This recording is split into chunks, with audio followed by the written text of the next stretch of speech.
Assalamualaikum warahmatullahi wabarakatuh.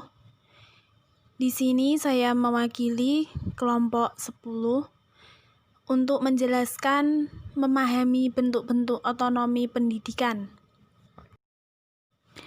Perkenalkan, Nurul Nisah, NIM 467, Dewi Fatihah, NIM 523, Lutfia Ningsih, NIM 546. Pengertian konsep dasar pengembangan sistem belajar mandiri. Pembelajaran mandiri adalah proses di mana siswa dilibatkan dalam mengidentifikasi pada yang perlu untuk dipelajari dan menjadi pemegang kendali dalam menemukan dan mengorganisasi jawaban.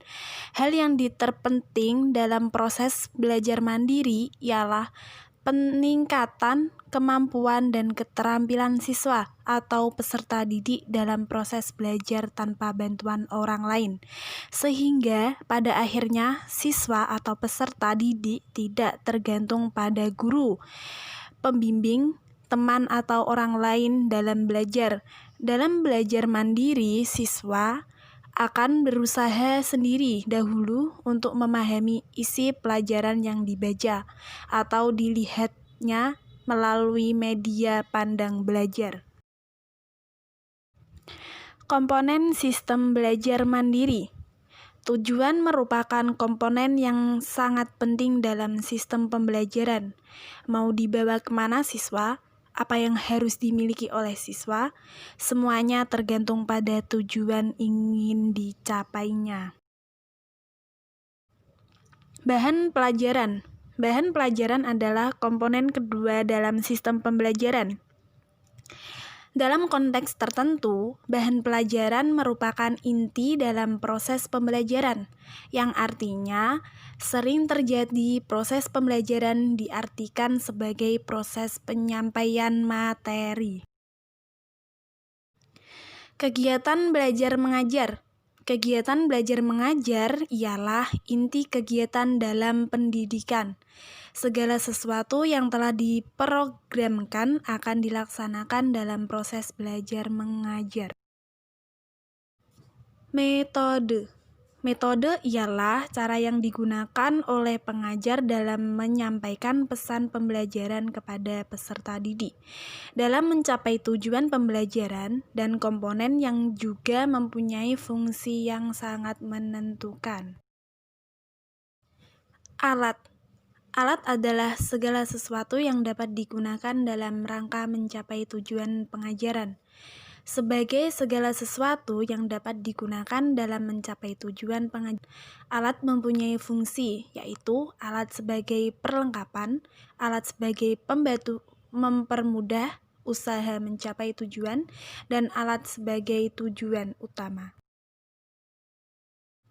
Sumber belajar.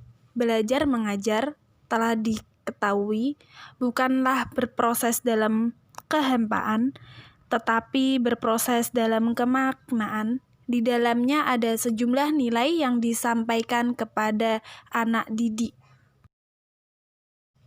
Evaluasi. Pengertian evaluasi sendiri yaitu kegiatan pengumpulan data seluas-luasnya, sedalam-dalamnya, yang bersangkutan dengan kapasitas siswa guna mengetahui sebab, akibat, dan hasil belajar siswa yang dapat mendorong dan mengembangkan kemampuan belajarnya. Pengertian pendidikan terbuka. Dewal 1986 menyatakan bahwa sistem pendidikan terbuka mengacu kepada perubahan struktur organisasi pendidikan menjadi suatu organisasi yang terbuka dalam hal tempat, waktu, materi, sistem pembelajaran, dan lainnya. Pengertian pendidikan jarak jauh menurut Muhammad Imam Farisi 2012, secara konseptual pendidikan jarak jauh dapat dilihat dari dua aspek, yaitu aspek institusional dan aspek personal. Dari aspek institusional, pendidikan jarak jauh dapat dimaknai sebagai sebuah sistem dan proses pendidikan yang antara pendidik, peserta didik terpisahkan oleh ruang atau waktu, dan pembelajarannya menggunakan multimedia dan multisumber. Dan yang terakhir, model pendidikan jarak jauh dan pendidikan terbuka.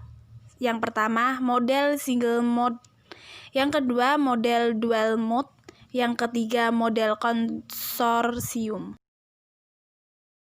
Terima kasih presentasi dari kelompok 10. Apabila ada sedikit salah kata, mohon maaf. Wassalamualaikum warahmatullahi wabarakatuh.